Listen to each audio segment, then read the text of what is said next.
I think there is one uncomfortable truth, and that is I think 90% of the time that teams spend on email is a waste. People shouldn't be writing or organizing those emails themselves.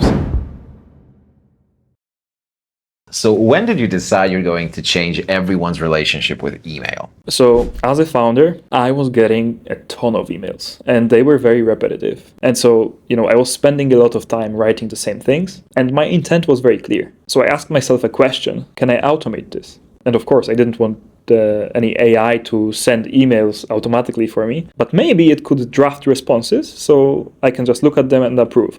And that's something I was already doing. I was going to ChatGPT and telling it what to say, and then I was copying and pasting. So it's very inefficient. Ideally, those drafts should appear where I am in Gmail or Outlook. And so I built that. And of course, ChatGPT doesn't have the full context about what you want to say. So I connected my email history, my Slack, Notion, and Google Drive so that the drafter, Jace AI, had a deeper context about what I wanted to express. And I showed it to a couple of friends and they loved it immediately. It was saving so much of their time. Yeah, that's how it worked. That's how we built Jace and that's why we launched it. People found it useful. Reviewing fan mail. Describe Jace in one sentence that would piss off each competitor. I think we don't have any serious competitors, at least in the drafting space. I think there are amazing email clients like Superhuman. I think we also compete with the legacy tools like Gmail and Outlook. Or I wouldn't say we compete with them, we make them better or provide an alternative. But on the drafting side and automating reacting to emails, I don't think we have any competitors. Okay, so one thing no one expects about AI in 2026. 2026, well, I think there is a lot to be built. I think in every role, there are a lot of automations that can be built, and we see tools in startups, in small startups, building great tools, but I don't think those have been widely adopted. So I'm looking forward to this adoption, and I think this will be happening in the next years. I think teams can be 90% more productive and 10 times faster if they use tools like Jace AI. So why aren't you afraid of Gemini or Copilot? So about Gemini and Copilot. First, I'm a big fan of those tools. I think the mission is, to save time for teams. And the thing is, if you try them, you will see that they're not great yet. They don't save you that much time. And that's why we are building Jace AI. I think we can do it faster, better. And we actually save real time for real users already. Give me 2 uncomfortable truths about how people email at work. I think there is one uncomfortable truth, and that is, I think 90% of the time that teams spend on email is a waste.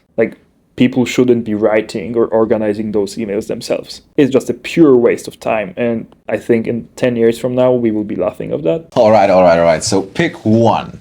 Safety, speed, or accuracy. What matters most for AI email? Yeah, so I think safety is the no-brainer. Without safety, we can't do anything else. No teams will trust Jace AI. And that's why we put a lot of resources into being the safest email client in the world. So what's the line you totally refuse to cross? Jace AI drafts emails for people. So you might ask, okay, why not just send those drafts? And I think this is the line for me. Of course, AI makes mistakes and it doesn't have the full context because the full context is in your head.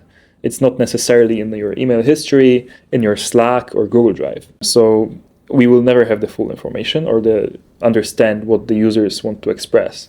So I don't think we should send the drafts automatically. We have the possibility to turn it on though. It's called YOLO mode. And if you turn the YOLO mode on, of course, we discourage everyone from doing so. The drafts will be sent automatically. But again, it's your own responsibility. So in 2026, inbox 0 or inbox ignored? I would go for inbox premium. I think we are aiming to give you the first luxury inbox experience where things happen for you without your action. And you just take the role of an approver and the work does itself. All right, so finish this sentence for me. Most teams drown in email because... Most teams are drowning because they don't use email automations. It's such an obvious and easy tool to build, and you don't even need to use Jace AI. I mean, Jace AI, of course, is the best in that, but There's so many easy things that you can build on top of your email that will save your team hours that no one does. It's just fascinating. And final question, use one word to answer this. The inbox is a... The inbox is a home for many people. And that's why we should really make it feel like a home and care about how people feel at home. Because a lot of people spend hours, like 5 hours a day in their inbox. And imagine that.